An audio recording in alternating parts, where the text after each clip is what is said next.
Здравейте хора, аз съм Златанов и днес е ден на 8 от 30-дневно предизвикателство, така че нека направо започваме към видеото.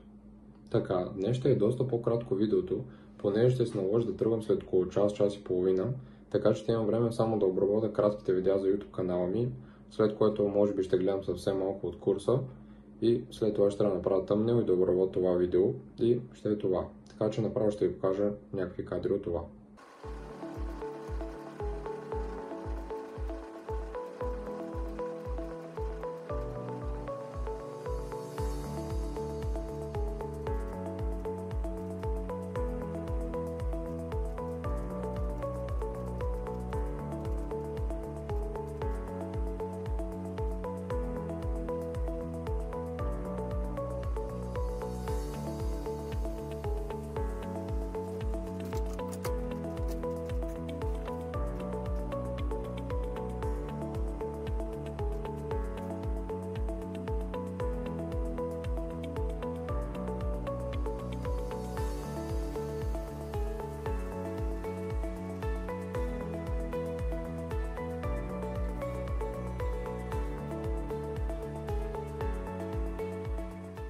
Добре, вече приключих с обработката на кратките видеа за YouTube.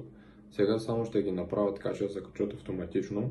Ще си подготвя тъмнела, както и трябва да обработя видеото. И това ще е за днес, понеже трябва буквално след към 1 час да тръгвам. Така че надявам се пак видеото да ви е харесало, макар че ще е доста кратко и се надявам да се видим утре.